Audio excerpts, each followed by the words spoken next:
Friday Workshop! What is Friday Workshop? Friday Workshop's big things, whatever we do in the workshop. And what are we doing this week? This week we're talking about jigsaws! It's Jigsaw week at Friday Workshop! Yeah, jigsaw time. Jigsaws! So, jigsaws, what to look for when you're buying a jigsaw? What kind of features do you want in a jigsaw? What makes the best jigsaw for personal use and all those sorts of things? I know we use the bandsaw a ton, but if you don't have a lot of money or you're just starting at curved cuts, a jigsaw is a great tool that's pretty cheap. So what do you look for in a jigsaw? So, roll the clip. Alright, so there's two different kinds of jigsaws that we have. We have the 1950s kind. And the brand new 2010, 2020, around that kind. This one's about 5-10 years old. And so what are the features that a newer jigsaw has that an older jigsaw does not? So why don't you start? What's one of the features? So one of the features is there's no light. There's like no way to see what you're doing here. But if you go over to here, there's like a light that you can turn on. And it like kind of brightens up the area so you can see it. So like if it's ever dark or like slightly dim, you know what you're doing. You plug it in and you pull the trigger and the light automatically comes on. That brightens up your work area, shadows and all that. You don't have to worry about your body getting in the way. You're gonna see that cut and that line you're cutting. And on a jigsaw, when you're doing curves and things need to follow like usually a pencil line pretty good, you want to make sure you can see that really well. So what's another feature? Another feature is that for the AMP rating, this is rated at 5. This is rated at 2.1. Yes, this is a 5 amp and that's a 2.1 amp. So this has a heck of a lot more power. Yeah, right? This thing is weak. Yes, and not only that, this one has one speed. So this is another thing that you want to look for in your jigsaw is a variable speed jigsaw. Yeah. This has an on button, which is great because you can. It doesn't have a trigger to pull where you have to constantly hold it down because with the jigsaw you're doing work for typically an extended period of time. Yeah, but that is the only button on this entire thing. Yeah, that is the only button on the thing. This one has a ton of buttons. The variable speed here is up at the top and goes from 1 to max, right, which is 5. And it has a trigger pull, but it also has a locking feature right here. If you get a jigsaw, make sure you get that locking feature. It's really useful. For a little extra power, there's this handle up at the top. You get that extra hand involved. This jigsaw, it just does not have that. So this is a great feature to get on, and it's also more precise when you're getting in there. And getting those precise cuts, there's a little metal, loop here.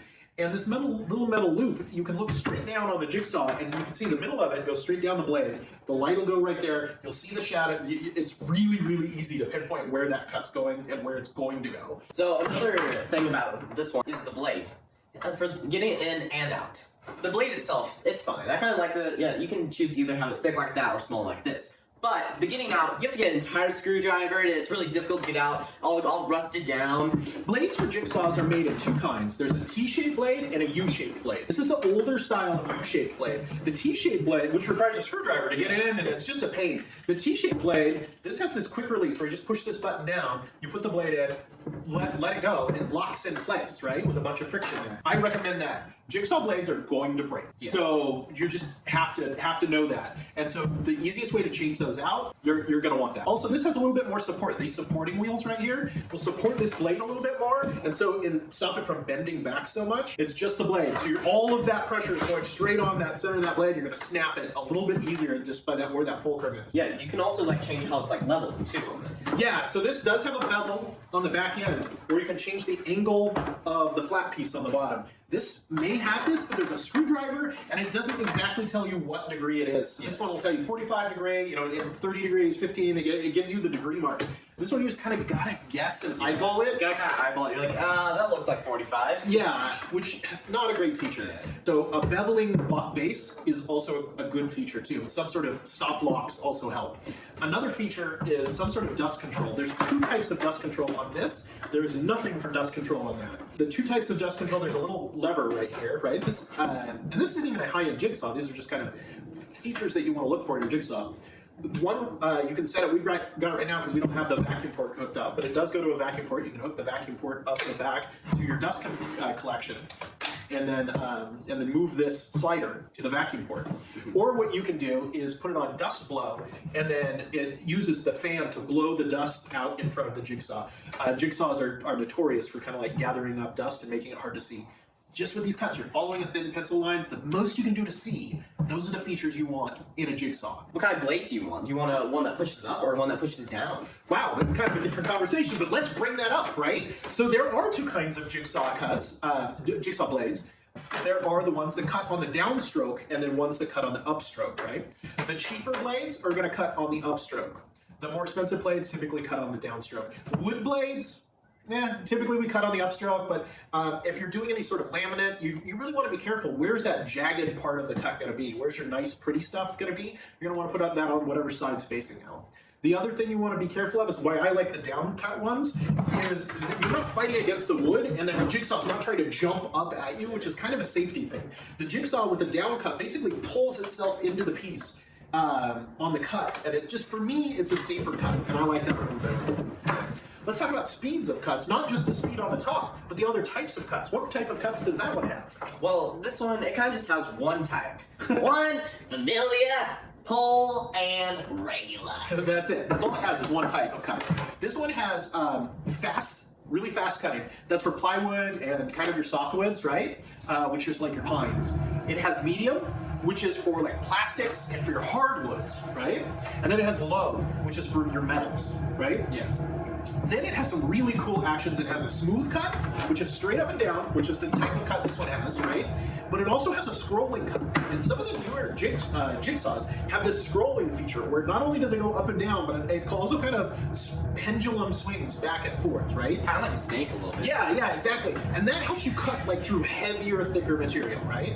It's going to create a little bit, not as precise cut, not as a little bit more jagged cut, but if you're going through super thick material, you kind of want that feature of going forward and back and that sort of thing. Yeah. If you want a precise cut on really thin material, I would kind of go with the straight up and down. And those are the major features of the jigsaw. So now that we've talked about all the cons of this, what are the pros for it? Why do we still have this? Why do we still use it? Well, first of all, it's a second jigsaw, right? And we have 2 people in the shop. So it's really nice to have an extra one just ready to go for somebody else to use if we're doing a lot of batch cuts, right? And then the other reason is blades break on jigsaws. And even with this one that's really quick to get a new blade out, you gotta find the blade, you gotta dig through all these other sorts of things. So it's nice just to have another saw ready to go that already has a blade in it. Yeah. And the third one is that we leave a wood cut in here, right? And we leave a metal blade in here, just for like really thin sheet metal material. It works really well for thin sheet metal material, and it works really well because it's a little lighter and it's not gonna, pound through stuff with that 2 amp. So softer material, it works pretty well with. Yeah. So that's why we still keep it around, and nostalgia. Yeah. Because it's your grandfather's and I'm sorry, My great-grandfather's. your great-grandfather's. It's my grandfather's, so it's an old tool. Not all the jigsaws have the features that this has, and there are some other features, but these are what I would consider the features you probably want at minimum. And we're not talking a very expensive jigsaw here. We're talking a skill saw brand here. It's not like Milwaukee or anything like that. Another thing I would suggest with a jigsaw, you notice both of our jigsaws have cords on them. It's when we do jigsaw work, we're doing a lot of cutting, right? It's typically curves, it's typically longer cuts. There's some things going on with the jigsaw, and so it takes time, and so you're going to burn through batteries with that. So we suggest using corded tools for a jigsaw. Yeah, because the battery's going to run out almost immediately after you start cutting, or it's going to be at like really low. It'll take a while, but you're usually, if you're using a jigsaw, you're using it for a long period of time. Also, when do we use a jigsaw over a bandsaw? Usually when it can't fit in the throat of the bandsaw. So the material is too wide and too big, and or if we're doing like inside circle cuts, we'll use these for inside cuts on the inside circles because it's hard to get a bandsaw blade in the inside of a material. So that's why we'll use these on inside cuts, and then we use them on things that are wider than the throat. Like and subscribe and turn on that bell notification so you can stay tuned and watch all the new videos that we post. And we post a lot! Yeah. So until next time, See ya. see ya.